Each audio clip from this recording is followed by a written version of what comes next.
Mr. Godfrey here. So we're going to look at multiplying mixed numbers and fractions. Now remember the different properties and how this differs from adding and subtracting. Adding and subtracting, we need the same denominator. When we're multiplying and dividing, we do not need the same denominator.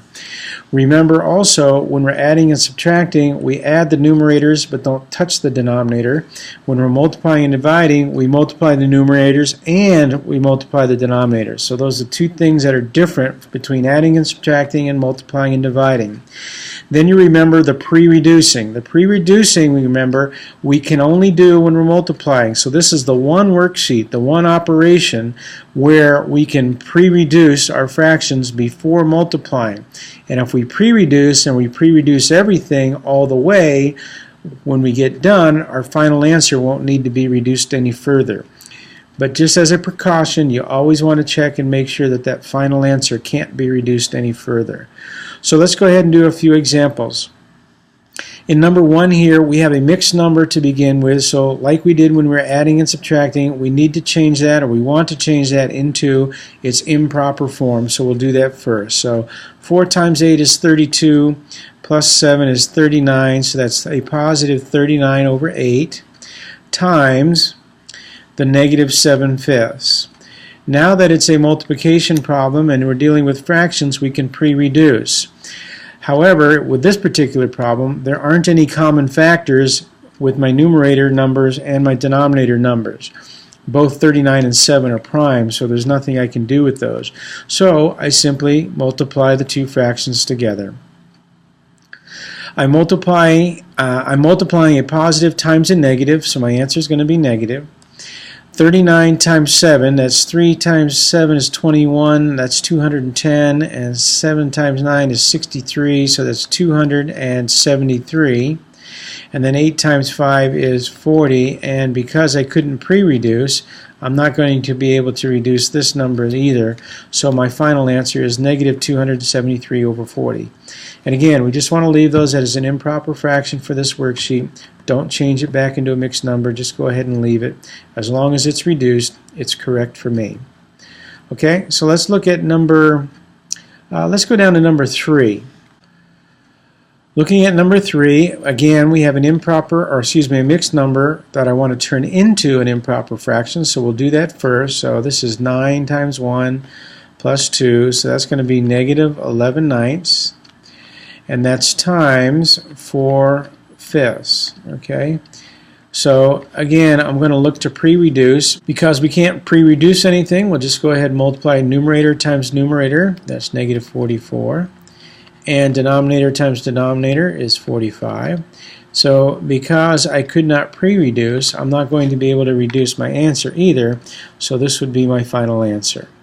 Now in number 6, we've got a mixed number, and we've also just got a regular number, an integer, and then we've got a couple of fractions. So the first thing I want to do is to turn all of these into fractions, okay?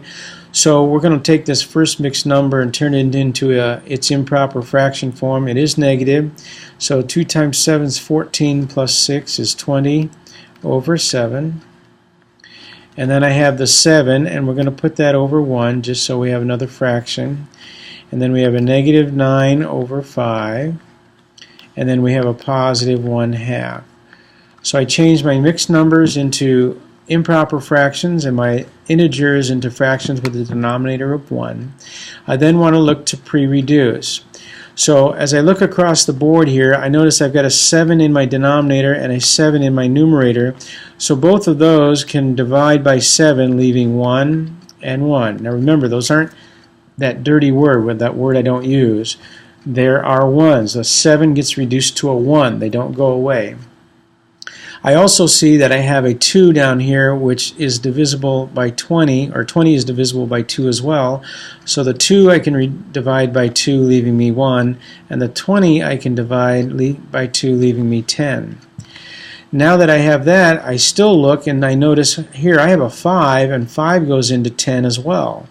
So I can do some more reducing. So the 5 divided by a 5 is a 1, a 10 divided by a 5 is a 2, and now as I look at my denominators, all my denominators have been reduced to 1s.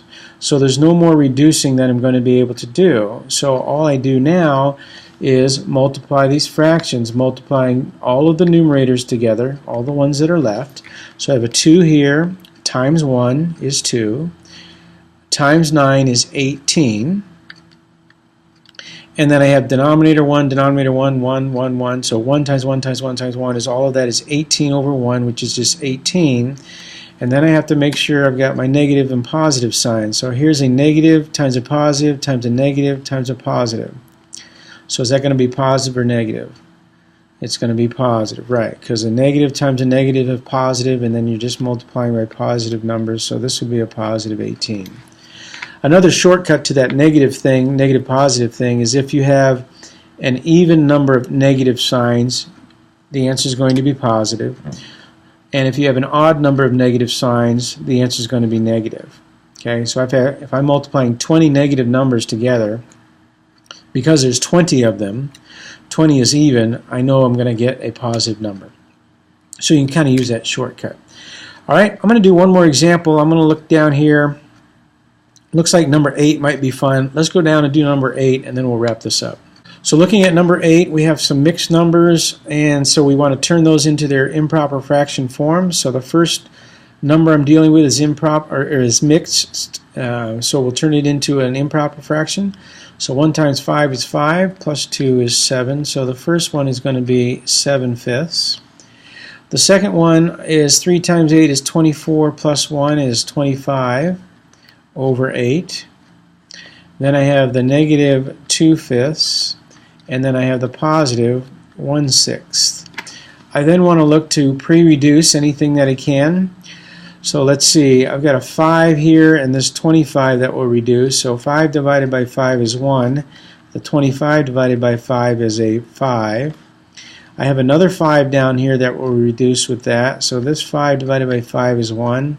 That 5 reduces to a 1. I've got 2 and 8, which are both divisible by 2. So 2 divided by 2 is a 1. 8 divided by 2 is a 4. I don't have any other numbers up here other than a 7, and the numbers that I have left down here are 4 and 6, neither of which are common, have common factors with 7. So I've done all the reducing I can do, so we're going to go ahead and just multiply these. Now, as I look across, I have one negative sign, so I have an odd number of negatives, so I know my answer is going to be negative. And then when we're multiplying fractions, it's all the numerators multiplied together. So 7 times 1 times 1 times 1 is 7. And then all my denominators multiplied together, 4 times 6 is 24. And because I pre-reduced this, and I pre-reduced everything as far as I could, this answer is not going to be reducible, so that will be my final answer. So that takes care of multiplying fractions. A few things to remember: change your mixed numbers into improper fractions. Make sure you do all your pre-reducing that you can do, then you won't have to reduce the answer at the end. And then make sure your answer is positive or negative based upon how many negatives you have to begin with. Okay? An even number of negative signs will give you a positive answer. An odd number of negative signs will give you a negative answer. All right, we'll take a look at dividing fractions in the next video.